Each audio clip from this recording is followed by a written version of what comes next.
From Pacifica, this is Democracy Now! Now is not the time to be banning refugees, as the Trump administration proposed. It's a time to be embracing people who are victims of terror. Today, we speak with David Miliband, former British Labour MP, brother of Labour leader Ed Miliband, now head of the International Rescue Committee here in New York. We'll speak with him about the issue that could shut down the U.S. government, immigration. The reason that refugees have rights around the world is because of extraordinary Western leadership by statesmen and women after the Second World War that became universal rights. Trash the protections of refugees, and we trash our own history. Rescue, refugees, and the political crisis of our time. Then, on this first anniversary of President Trump's inauguration, we'll speak with a Princeton University professor who faced death threats after calling President Trump a racist months ago. Donald Trump is really the first president to embrace white supremacy since the administration of Woodrow Wilson. And I think that the implications of that can really be measured or weighed in the weight of the bodies of people who have been killed by open white supremacists and open racists over the last year. Keeanga-Yamahtta-Taylor on race and class in the era of Trump, from Black Lives Matter to the white power presidency. All that and more coming up.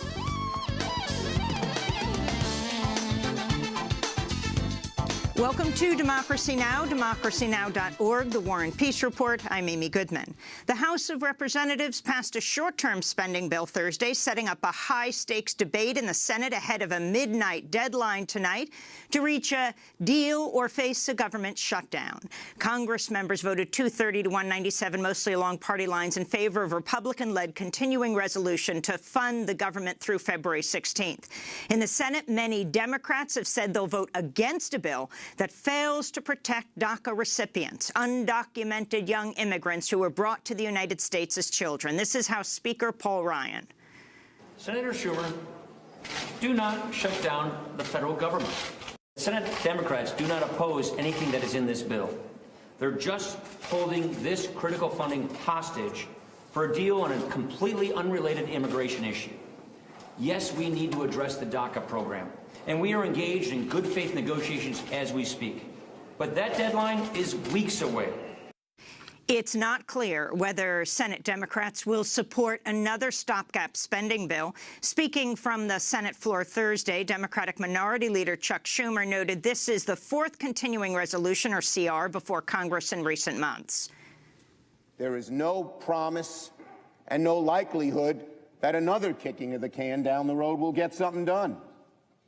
We have to sit down together and solve this, with the president or without.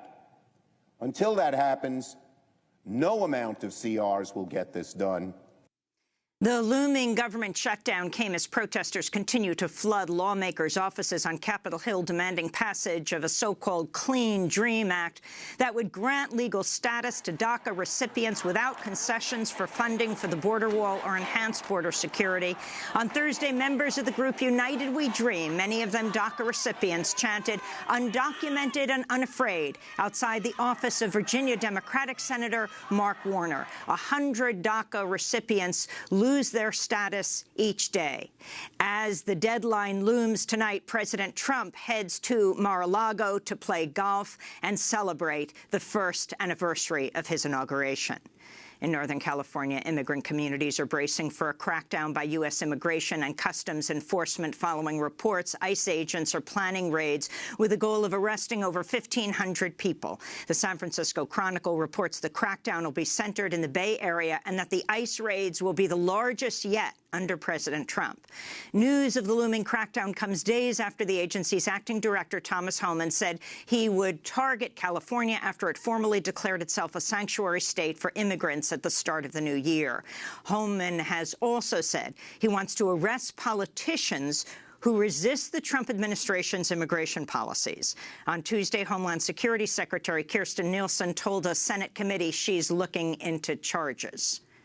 The Department of Justice is reviewing what avenues might be available. The context of this is, of course, not only putting my ICE officers at risk, but also finding an efficient and effective way to enforce our immigration laws. In Carbondale, Colorado, immigrant rights activists joining nationwide women's marches on Saturday will rally to the defense of Sandra Lopez, an undocumented immigrant mother of 3 who's taken sanctuary with a local church to avoid being deported to Mexico.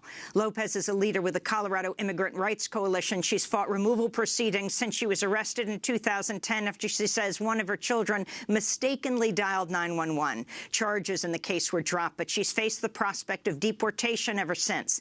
This is Sandra Lopez speaking recently with Democracy Now! From inside the Unitarian parsonage where she's taken sanctuary with her 2-year-old daughter, Areli. We need to be organized. We need to leave behind the fear and the shadows and continue raising our voices. There's a quote that divided we fall. We're going to stay strong and united, and we're going to continue defending our dignity and defending sanctuary. The Trump administration's removed Haitians from eligibility under a pair of U.S. visa programs that offer immigrants a chance to work in low-wage jobs. In a regulatory filing, the Department of Homeland Security said this week Haitians will no longer be allowed to obtain H-2A agricultural and H-2B non-agricultural temporary work permits. In explaining its move, the DHS cited what it called high levels of fraud and abuse committed by Haitians. In November, President Trump ended temporary protected status, or TPS, for nearly 60,000 Haitians, many of whom came to the United States after the devastating 2010 earthquake in Haiti. In Haiti's capital, Port-au-Prince, demonstrators gathered Thursday outside the U.S. Embassy to protest Trump's policies and to condemn his recent remarks in which he called Haiti, El Salvador, and African nations S-hole countries. This is David Oxygen of the Movement for Liberty and Equality of Haitians. We're saying that Donald Trump is a racist, criminal president. We are declaring him persona non grata. He can't step foot on this land, the land of Jean-Jacques Dessalines, the father of the nation. He shouldn't come to any country in the Caribbean nor any in Africa because he treats those countries like... The U.S. Supreme Court's frozen a lower court ruling striking down North Carolina's congressional district map as unconstitutional. The High Court's 7-2 ruling was submitted without explanation, with Justices Sonia Sotomayor and Ruth Bader Ginsburg dissenting. Last week's lower court ruling marked the first time a federal court has struck down a congressional map because of political gerrymandering. Thursday's freeze by the Supreme Court is likely to keep in place North Carolina's long, winding, and oddly shaped congressional districts through November's midterm elections in a delay that'll likely benefit Republicans. New data from NASA and the United Nations show 2017 was among the hottest years in recorded history, second only to 2016, as global carbon dioxide levels soared to a new record level and global surface temperatures rose by 2 degrees Fahrenheit above pre-industrial levels. This is Omar Badur, senior scientist with the World Meteorological Organization. Today we can announce that 2017 year is equally second warmest along with 2015. And we can also say that is part of the 3 warmest years on record. The 3 warmest years on record are namely 2015, 2016, and 2017. 2017's near-record heat came without El Niño weather patterns that historically drive global temperatures higher, suggesting human activity has dwarfed natural variability as the largest driver of climate change. Secretary of State Rex Tillerson has announced U.S. troops will remain indefinitely in Syria. But let us be clear. The United States will maintain a military presence in Syria, focused on ensuring ISIS cannot reemerge. Tillerson said the troops are needed to counter the government of Syrian President Bashar al-Assad and Iranian influence. This comes as the monitoring group Air Wars has revealed as many as 6,100 civilians were killed in U.S.-backed airstrikes in Syria and Iraq last year, 3 times higher than the previous year. Meanwhile, tensions rising on the northern border of Syria as Turkey's preparing for what looks like an assault in the Kurdish enclave of Afrin. The Trump administration acknowledged Thursday it's withholding $45 million in emergency food aid pledged to Palestinians living under Israeli occupation. This is State Department spokesperson Heather Nauert speaking Thursday. That was something that we had planned to make a contribution in early 2018 for that $45 million for the West Bank Gaza emergency appeal, and that was simply for food aid. We routinely provide them with that type of forecasting. At the time, though, when we provided that note, that information to UNRWA, we made it clear that it was a pledge, it was not a guarantee, and that it would need to be confirmed later. The move to withhold food aid came as the Trump administration cut off a further $65 million in annual U.S. funding for UNRWA. That's the United Nations Agency for Palestinian Refugees. Meanwhile, the Trump administration said Thursday it would relocate its embassy from Tel Aviv to Jerusalem by the end of the year, a move condemned by Palestinians who say negotiations over the final status of the city are critical to any future peace agreement. In Egypt, media activists have launched a new archive holding hundreds of hours of footage shot and collected around the 2011 revolution that toppled longtime dictator Hosni Mubarak. The archive, named 858, an archive of resistance, was compiled by the Egyptian media collective Mosireen and is accessible online at 858.ma. Back in the United States, President Trump's appointee to the federal agency that runs AmeriCorps and other service programs has resigned after CNN aired a series of comments he made disparaging women, Muslims, blacks, immigrants, gays, lesbians, and trans people. Carl Higbie is heard in remarks to radio shows as recently as 2016 saying black people suffer from lax morality and that they think that breeding is a form of employment. Higbie is also heard saying U.S. citizens should have the right to shoot migrants in the face at the U.S.-Mexico border. Higbie led the pro-Trump Great America PAC and served as a surrogate for then-candidate Donald Trump in 2016 when he defended Trump's proposed registry of Muslims by citing World War II Japanese-American internment camps as a positive thing. The Trump administration cleared the way Thursday for health care workers to refuse to provide services, including abortions, gender-affirming surgery, and contraception, that run counter to their stated moral or religious convictions. This is Roger Severino, head of the newly formed Office of Civil Rights inside the Health and Human Services Department. And we are saying with the launch of this new division that you do not need to shed your religious identity, you do not need to shed your moral convictions to be part of the public square. Everyone is entitled to an equal seat. NARAL Pro-Choice America blasted the move, tweeting, quote, "Despite the name, this division isn't actually here to enforce religious freedom. It's designed to protect providers who discriminate against women and LGBTQ people." The new department is supposedly called the Conscience and Religious Freedom Division. That's of the HHS. Women employees of the United Nations say the organization is rife with sexual harassment and assault, with accusers largely ignored and perpetrators free to act with impunity. The Guardian interviewed dozens of current and former United Nations employees who described a worldwide culture of silence across the UN and a grievance system that's stacked against victims. Meanwhile, former colleagues of Los Angeles Times CEO Ross Levinson have accused the newspaper's executive of creating a frat house environment rife with sexual harassment.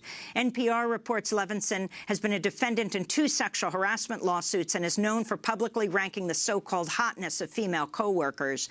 The report comes as the LA Times focuses much of its coverage on the growing Me Too movement and the Time's Up campaign against sexual abuse in Hollywood. And Paul Booth, longtime labor leader and anti-war activist, has died at the age of 74. In 1965, Booth helped lead the first major march against the Vietnam War in Washington, D.C. Through much of the 60s, Paul Booth was a spokesperson for Students for a Democratic Society, the campus-based civil rights and anti-war group. Booth went on to organize on behalf of working people for more than 4 decades with AFSCME, the country's largest public employees union. Paul Booth died Wednesday of complications from leukemia in Washington, D.C. And those are some of the headlines. This is Democracy Now!, democracynow.org, The War and Peace Report. I'm Amy Goodman. The House of Representatives passed a short-term spending bill late Thursday, setting up a high-stakes showdown in the Senate today, ahead of a midnight deadline to reach a deal or face government shutdown. Congress members voted 230 to 197, mostly along party lines, in favor of a Republican-led continuing resolution to fund the government through February 16th. In the Senate, many Democrats have said they'll vote against a bill that fails to protect young dreamers, DACA recipients, undocumented immigrants who were brought to the U.S. as children. This is Senate Majority Leader Mitch McConnell. They want a sensible compromise on immigration. But they cannot, Madam President, for the life of them, understand why some senators would hold the entire country hostage until we arrive at a solution to a problem that doesn't fully materialize until March. Military families, veterans, and children benefiting from the S-chip program don't need to be shoved aside. Don't need to be shoved aside while we continue good faith negotiations. 100 DACA recipients lose their status every day, while the debate over immigration could force a U.S. government shutdown. Our next guest argues migrants and refugees are a key political crisis worldwide. United Nations Refugee Agency's most recent annual report says the number of displaced people worldwide has hit a record high, with more than 65 million people forcibly displaced from their homes across the globe. That's 20 people forced to flee their homes every single minute. These refugees often face deadly journeys to reach safety. Last week, humanitarian groups said dozens of refugees drowned when their boat sank off the coast of Libya en route to Europe. This week, the Arizona humanitarian group No More Deaths accused U.S. Border Patrol agents of routinely sabotaging or confiscating humanitarian aid left by activists near the border with Mexico, condemning some Mexican and Central American refugees to die of exposure or dehydration in the Sonoran Desert. As the humanitarian crisis grows, many nations, particularly the United States, are limiting immigration, closing their borders. During his first year in office, President Trump sought to ban all refugees and citizens of mainly majority Muslim nations. When federal judges struck down multiple versions of the so-called Muslim travel bans, Trump then slashed the number of refugees who could be resettled in the United States this year, capping the number at 45,000, the lowest level in 3 decades. Meanwhile, the Trump administration's also cut $65 million in annual contributions to the UN Palestinian Refugee Agency known as UNRWA. On Thursday, Pope Francis made an urgent appeal on behalf of refugees and migrants while speaking on the last day of his visit to Chile. We know well that there is no Christian joy when doors are closed. There is no Christian joy when others are made to feel unwanted, when there is no room for them in our midst.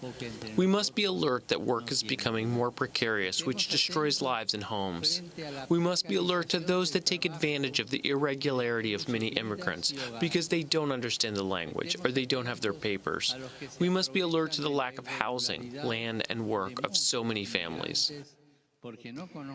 Well, for more, we're joined by David Miliband, President and CEO of the International Rescue Committee, former British Labour MP, brother of Labour leader Ed Miliband. His new book is titled Rescue: Refugees and the Political Crisis of Our Time. Welcome to Democracy Now! Thank you very much. Good to be with you. So you have heard, David, all of the headlines. Half of them involve immigrants, involve refugees, involve people taking sanctuary across the country, California declaring itself a sanctuary state, and Trump administration officials threatening to arrest not only refugees, but politicians who defy Trump administration policy.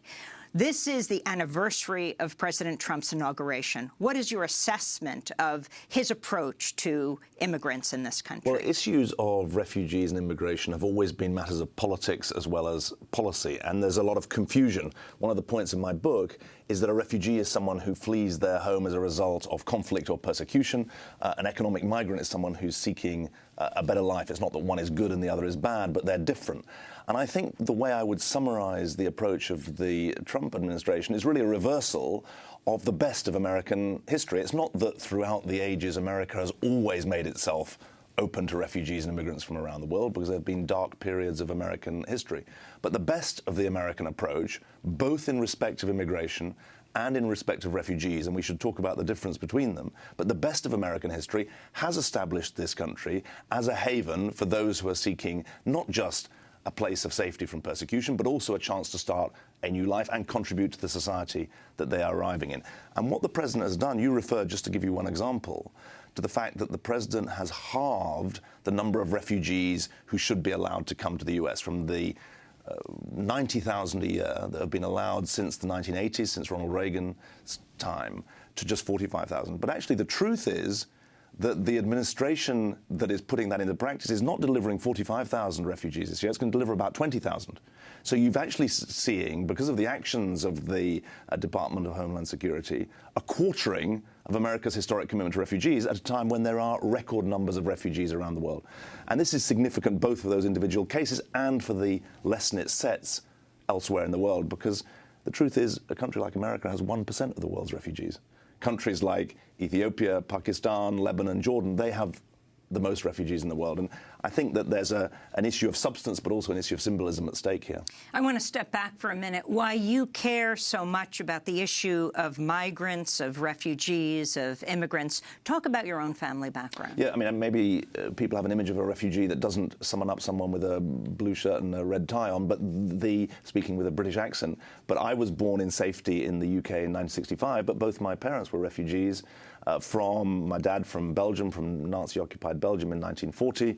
My mum survived the war in Poland, came to the UK as a refugee in 1946. So I don't want to exaggerate the sense in which today's crisis is a parallel of previous crises, but there are very similar issues. And the most fundamental issue is whether those who are not persecuted have a duty to those who are.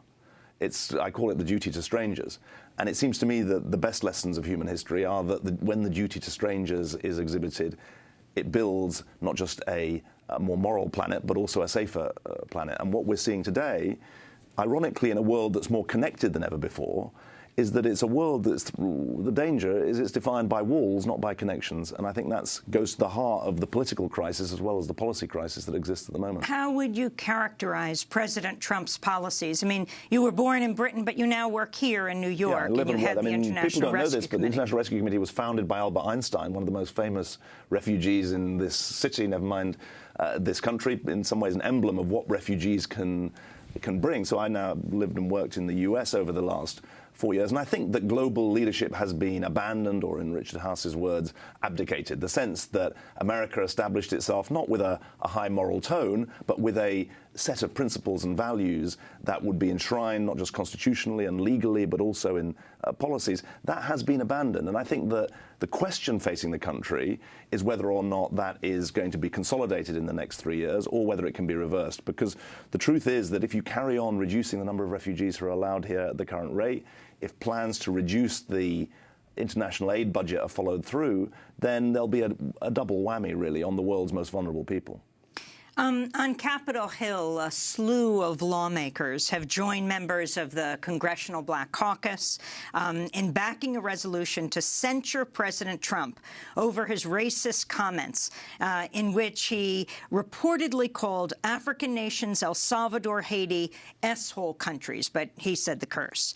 Several Democratic lawmakers have announced they'll also skip the State of the Union address on January 30th over Trump's racist remarks. Can you talk about what he said? It's not only calling people from these countries, Botswana recently asked for a clarification. They want to know if they're in the S-hole category, but using that word, but also saying we want more immigrants from Norway.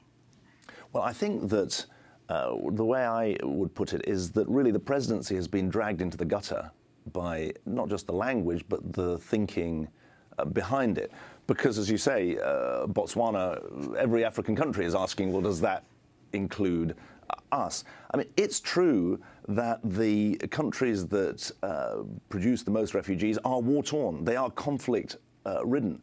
But some of them are caught in conflict as a result of a resource curse, not a poverty curse. If you think about a place like the Democratic Republic of Congo, in some parts of its history, the undemocratic Republic of Congo, the conflict there is because of the resources that exist in that country, not because of the poverty that exists in that country, the conflict over mineral resources. And I think it's really important that the people were condemned as well as the country, and that's the most pernicious aspect of what was said. My point would be that this has a domino effect around the world. When the Jordanian government is hosting 650,000 refugees, when the Lebanese government is hosting 1 million refugees, when the Kenyan government has 1 million Somalis, the worst forces in those countries are going to be citing President Trump in their defense. And I think that there is a profound question both about how the country governs itself internally, but also what sort of role it wants to play externally. One interesting thing about the Trump administration is both its domestic and its international agenda come together on this issue. One of the things that we recently played just at the top of the show, your clips about the conflict of the defining of refugees as terrorists, and your point that, in fact, it's the opposite. Now, these are people who are fleeing terror. I mean, you cited Syria in your introduction. People should know the war in Syria isn't over, but it's being prosecuted not primarily by the American government, but by the Syrian government. 200,000 Syrians in the northwest of the country have been driven from their homes by a bombing campaign in the last 6 or 7 weeks.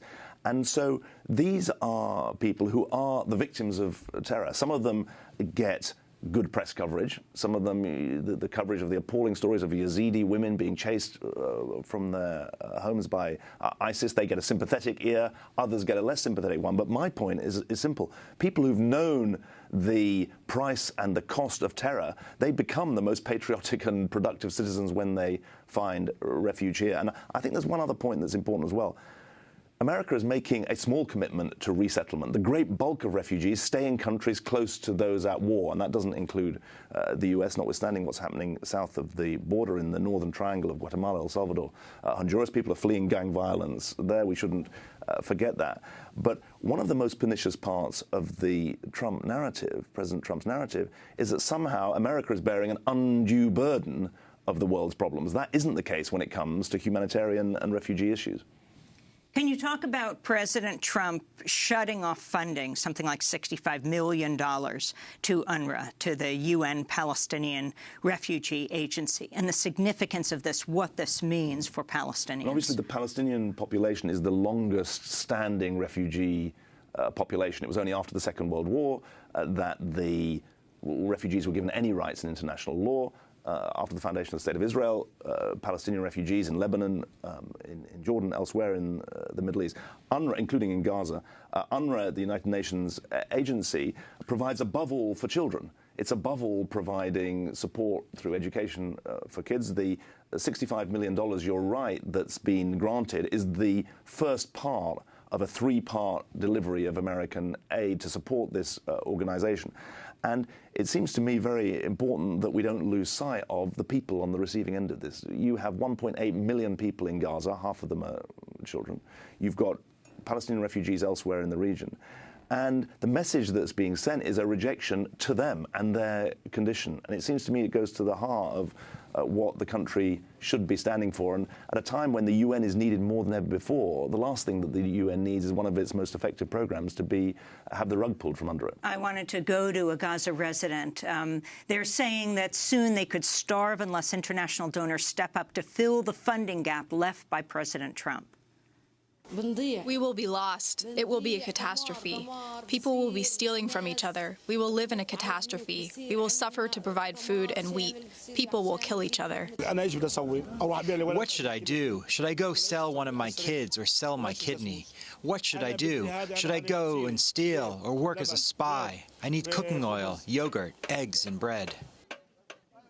The Arab League met Wednesday for a two-day conference where leaders condemned the Trump administration for cutting funding to UNRWA and for recognizing Jerusalem as Israel's capital. David Miliband. Yeah, the crisis in Gaza is a subset of the wider Middle Eastern crisis, the wider crisis of what's called the peace process, but there is no peace process in respect of the Palestinian issue at the moment. I was in Gaza in 2012 before I started this job. I went to visit, and the fact that half the population is under the age of 18 is ignored in so much of the coverage. This is a very tightly confined area. I think that there are mechanisms in place to make sure that people don't starve, but that doesn't mean that there isn't grave need there.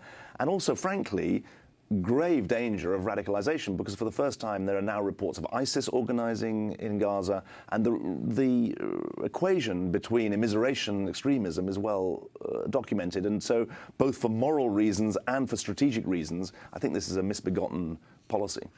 Talk about what you think is the solution to the refugee crisis. Good. I'm glad to get a chance at that, because it's easy to spend all the time thinking 65 million people displaced by conflict and persecution. They're displaced for an average of 10 years. Half of them are in urban areas. And one could almost think that there's just endless suffering and no solutions. In my book, I point out that in addition to the refugee resettlement issue for the most vulnerable cases, three things are absolutely key for refugee populations. First, since half of them are kids, half of refugees are kids, education needs to come center stage. Traditionally, in the humanitarian sector, education has been seen as a luxury. It gets only 2% of global humanitarian funding. Actually, education is a lifeline, not a luxury, for refugee children. Secondly, refugees need to be allowed to work. 60% are in urban areas. For the adults, they need the chance to contribute to the societies that they are living in. The countries that are hosting them, though, like Lebanon, Jordan, Kenya, they need international economic support, and organizations like the World Bank need to step up. Thirdly, the traditional image of a refugee is someone who's been given a tent or a fleece or food. The thing that refugees need more than anything else is cash. They need the ability to participate in the local market economy that they are living in. And some of our work at the International Rescue Committee shows that if you empower refugees, you also bring benefit to the local host community. Because, of course, in the countries that are hosting refugees, the local population is under enormous stress as well. There are towns and cities across the Middle East, across Africa, whose population doubles as a result of a refugee influx. Uganda, a country with only $1,000 per income per head per person, has received 1 million refugees in the last year. You wouldn't know that. They're not building a wall, but they need support to help encourage those people to be able to contribute to the Ugandan economy. And it seems to me that if you take seriously the education, the employment, the cash support, you can redesign the humanitarian aid system so that instead of simply helping people survive from one year to the next, it's actually giving them the chance to lead a dignified life. So the issues that you raised, you talked earlier about so many refugees come from war-torn countries. Almost by definition, all of them do. I mean, there's a small number who are persecuted for political reasons, but the vast bulk of the refugee flow is because of wars in Syria or Somalia or South Sudan. So what about those who vote for war? For example, you were a politician before you were head of the International Rescue Committee, Labour parliamentarian, MP in Britain. Didn't you vote to authorize the war in Iraq? I did, and the story of Iraq is a terrible tale. In a phrase, the war was won, but the peace was lost. There were no weapons of mass destruction. I document and I speak very openly about this in the book without any reservation. But I think that it's important to understand that the crisis of diplomacy that exists at the moment is real. You know that the Trump administration is proposing to cut 30% from the State Department. What did I spend my time doing as foreign minister? I spent my time preventing a war in the Balkans, in the former Yugoslavia.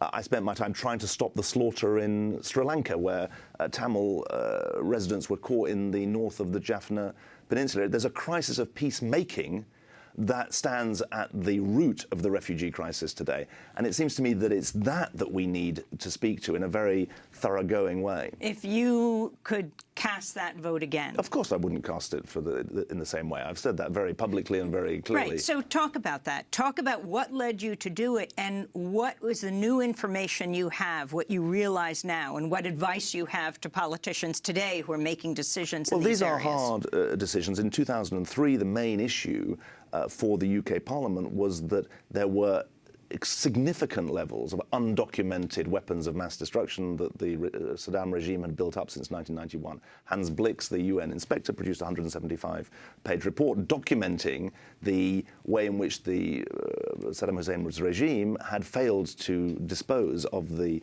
weapons of mass destruction that had been developed after 1991. Everyone thought they were there. It turned out they weren't there. So the heart of the mistake was in respect of that criteria. I think there's a wider point too, though, which is that the war in Afghanistan was not over in 2003, and it's still not over today. And it seems to me that there has been a real political failure, both in Afghanistan and in Iraq, in developing institutions that are credible and legitimate institutions for the sharing of political power. And the biggest lesson I draw from the last 20 years is that countries that establish legitimate and credible systems for sharing political power, even in a fragile context, so Lebanon would be a good example. Every Lebanese community has a stake in the government. There's not been a census since 1931. It's a very fragile country, but every community has a stake in power, and the country hasn't been at civil war since 1990. The countries that don't establish credible institutions for sharing power, Afghanistan, Iraq, those are the ones that fall into failed states. But would you say that the greatest driver of the refugee crisis, these wars, the longest war in U.S. history, Afghanistan and Iraq, are really what broke the Middle East?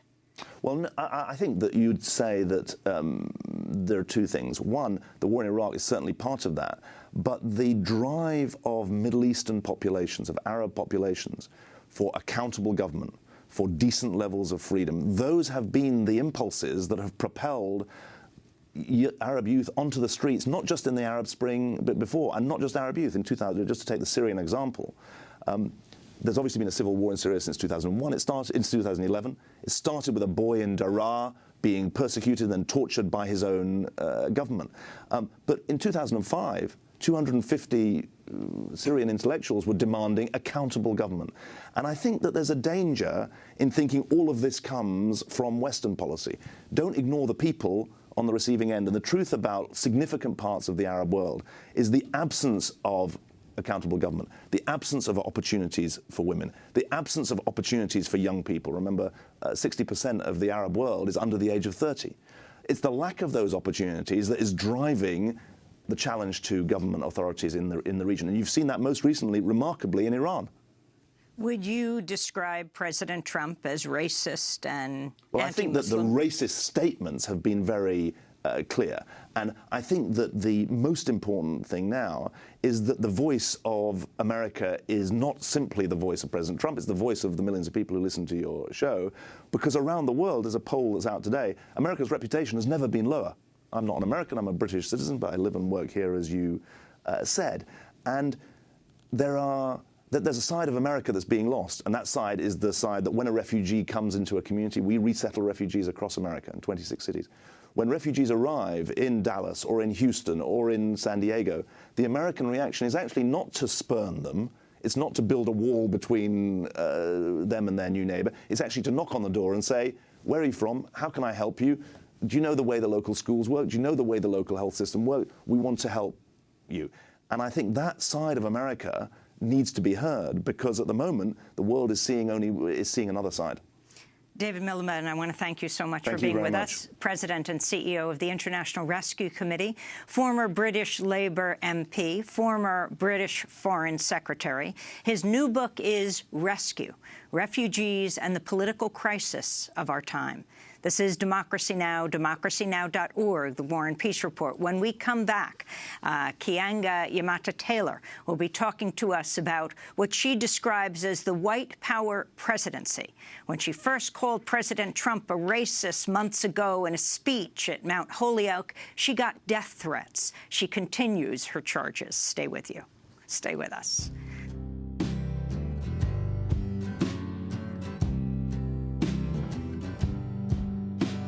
Saw you at the farm, picture on a closed circuit. Boy, you lost it all, thinking you could rework it. Stole a credit card and ran away. Back in Louisville, they call the play, and now we'll all rewind and just listen for the lies of summer. We'll all rewind and just listen for the lies of summer. Who gets hurt the most?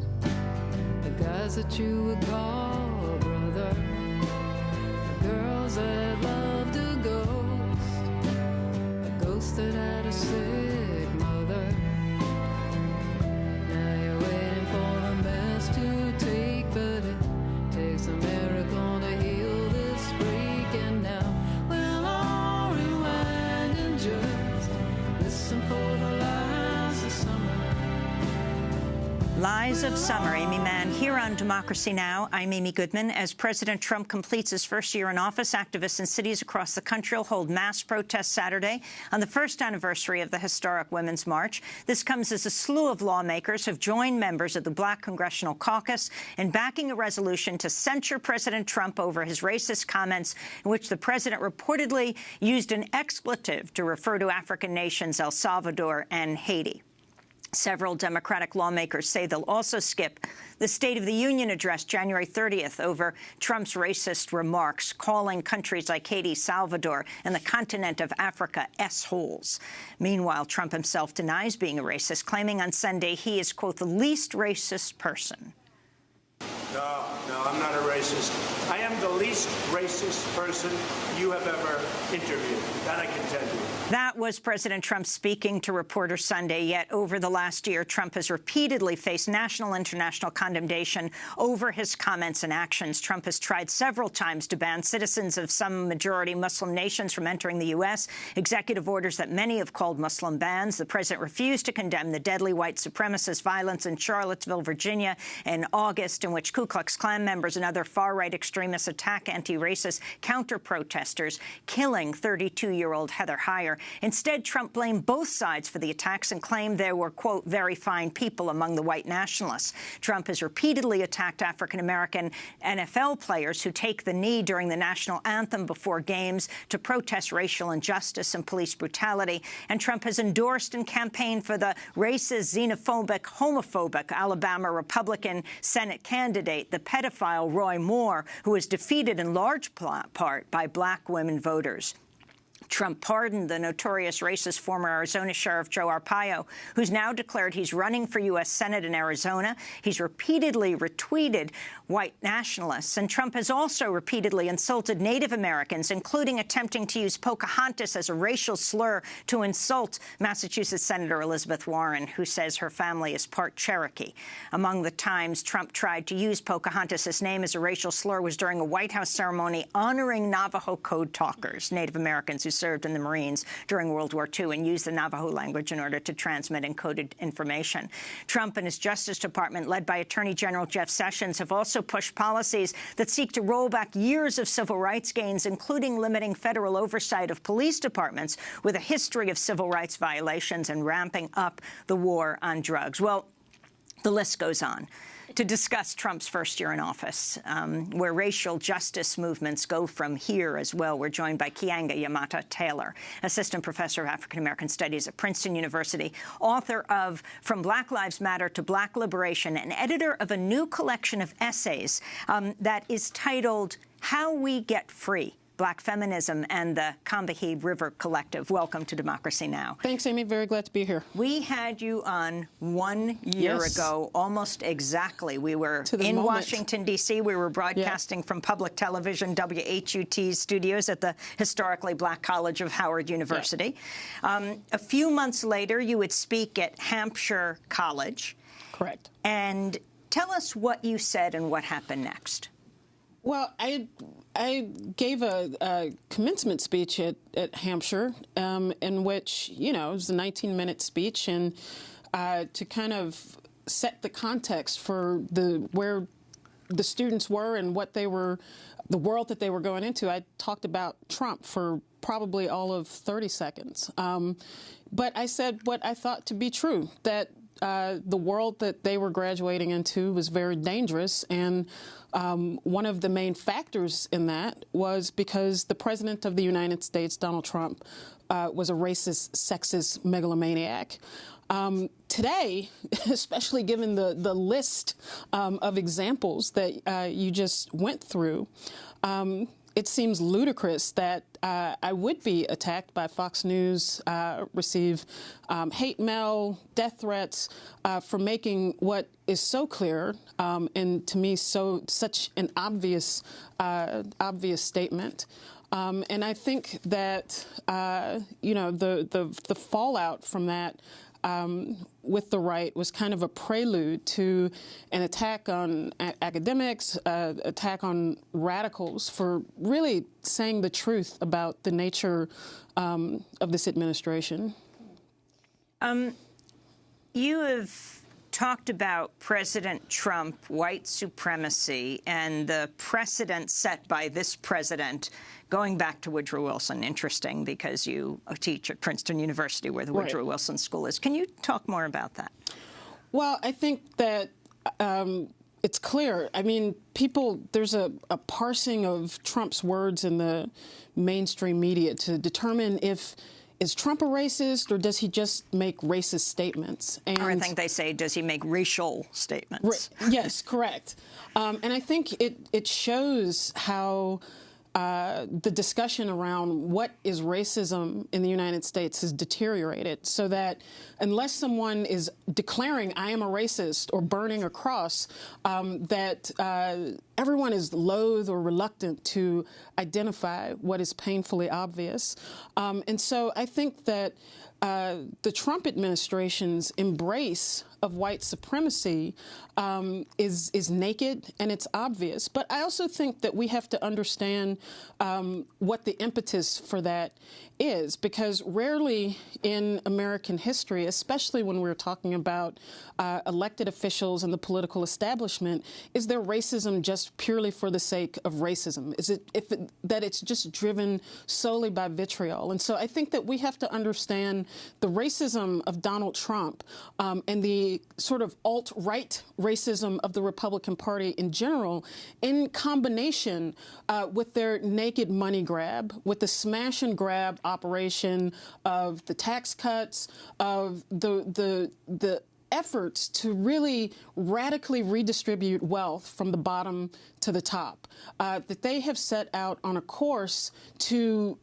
basically explain away the conditions of what I think is legitimate economic anxiety of ordinary white people, and say that it's the Muslim, it's the Mexican, and it's the blacks.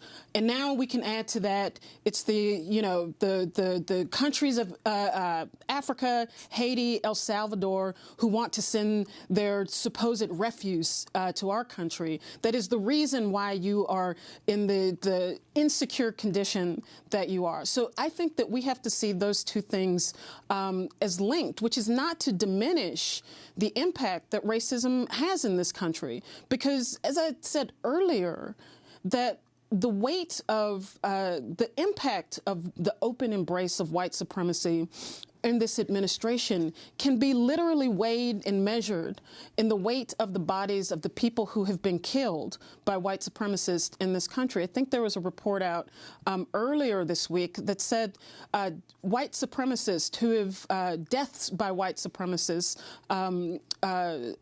account for the largest number of deaths of so-called extreme groups in this country. And so there is an impact that is being made by that has to be accounted for.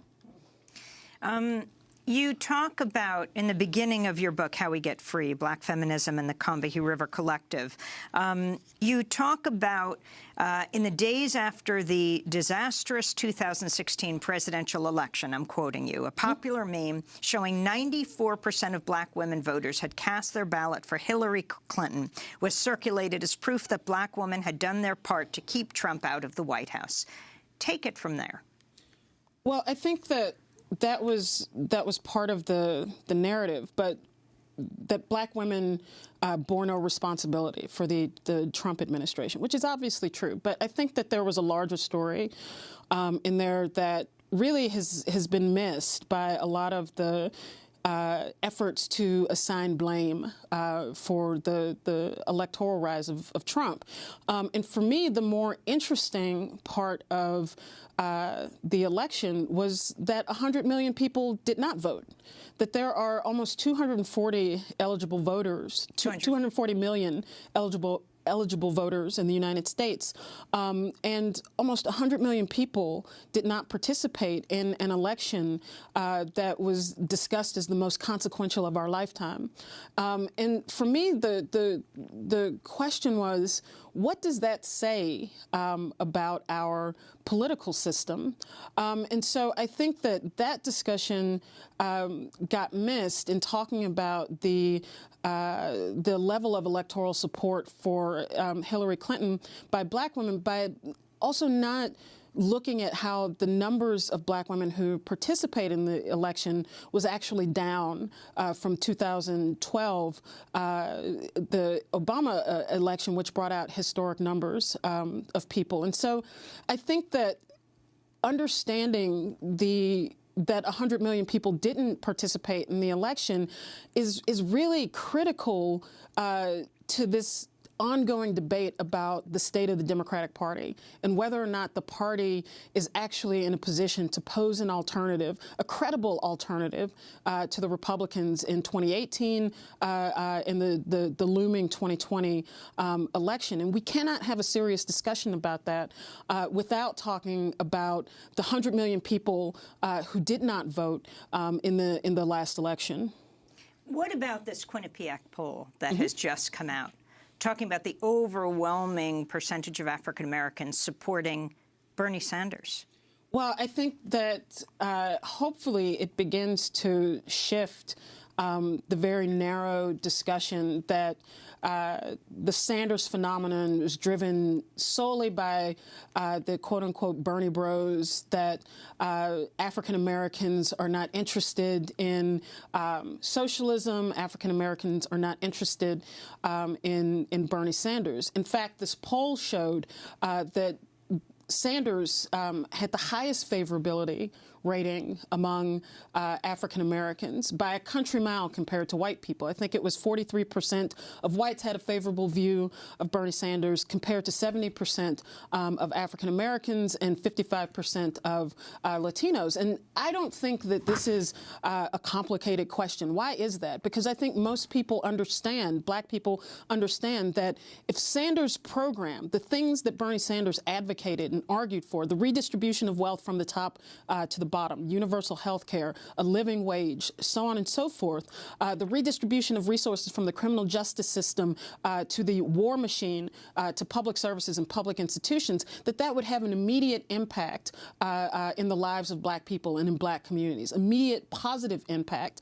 And people know that. And so I think that these are the kinds of facts and information that have to be wedded into the debate about what direction for the Democratic Party, because we also know from the Democratic Party establishment that there is a war against the Sanders influence within the party. There was a purge of Sanders supporters within the Democratic National Committee.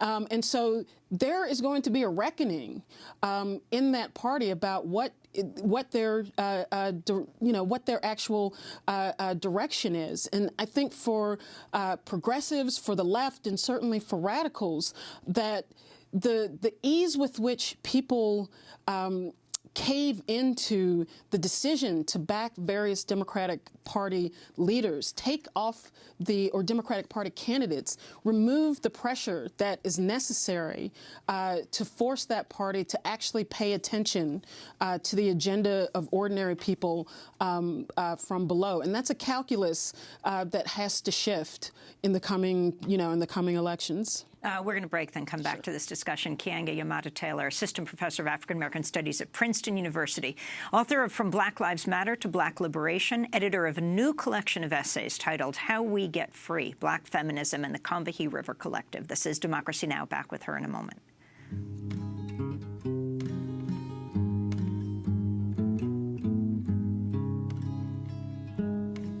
See how the rain falls on the tree where he hung. It falls on the farmer who tied the noose, and on the grave where the last hymn was sung. See how the rain falls without a sound. It falls on the farmer who locks the barn door. It falls on the churchyard ground. The farmer smiles as he looks at See How the Rain Falls by Julius Lester, the African-American author, activist, musician who died this week at the age of 79. For many years, Lester hosted Uncle Tom's Cabin on Pacifica radio station WBAI in New York. In 1964, he risked his life to join civil rights activists fighting Jim Crow laws and segregation in the South as part of Mississippi's Summer Project. Julius Lester went on to serve as photographer for the Student Nonviolent Coordinating Committee and was a longtime professor of African-American studies at the University of Massachusetts Amherst. This is Democracy Now! I'm Amy Goodman. As we continue our conversation with our guest, Keeanga Yamata-Taylor, assistant professor of African-American studies at Princeton University, out with a new book, How We Get Free. I'm sorry because I had the sense from your sigh, Keeanga, you just heard that Julius Lester died. Yeah, I'm sorry to break that to you. It's terrible. Terrible news. How We Get Free, your book. If you could talk about who the Combahee River Collective is, and we'll do a post-show after this because we have to go longer than we have time for. But the whole issue of this radical women's collective really coining the term identity politics, taking on the issue of intersectionality, and this was 40 years ago. So the Combahee River Collective was a group of black radical feminists that formed in 1974 that considered themselves to be a left split from a organization called the National Black Feminist Organization, which I think they would characterize as certainly to the left of mainstream white feminism, feminist organizations, but still not far enough to the left in terms of the Combahee's focus on linking women's oppression to capitalism and linking the black women's oppression to capitalism, but also more importantly, I think, or of equal importance, is seeing that the liberation of black women was connected to a radical reconstruction of American society. And so the group formed in 1974 and really was active around issues of abortion rights, reproductive freedom, including campaigning against sterilization, taking up the struggle against domestic violence and against violence against women. They were based in Boston, and during this time there was really a spate of violent attacks against black women. Black women were being killed in cases that were going unresolved. And this really shaped the political world that they were active in. In 1977, they produced a document that is really foundational in the politics of radical black feminism, called the Combahee River Collective Statement, which really both theorized aspects of black women's oppression, but also connected that to strategies that they believed would be central to ending it, both in terms of how to link the struggles that black women faced to the struggles of other oppressed people, which they called coalition building, but also the need to have transformative, revolutionary, radical politics. And so I think that, this is the 40th anniversary, or last year, 2017, was the 40th anniversary of the publication of the statement. And part of my motivation for doing this book, which is a republication of the statement itself, and interviews with the three authors of the statement, was to really try to introduce both the politics and the practice and really the lives and experiences of these women to a new generation of activists. We just have 20 seconds, but what would you say their message is to them today? I think their message for them today is that it's not enough just to identify the ways that black women are oppressed, but that it is important to synthesize that analysis with a plan of action. It is important to act because that is the only way that black women will get free. I want to thank you so much for being with us, and we're going to do part 2 of this discussion, posted online at DemocracyNow.org. We'll be broadcasting from the Sundance Film Festival following the documentary track all week next week. Kianga Yamata-Taylor, Assistant Professor of African American Studies at Princeton University, her new book, How We Get Free. I'm Amy Goodman. Happy birthday, Edith Penty. Thanks.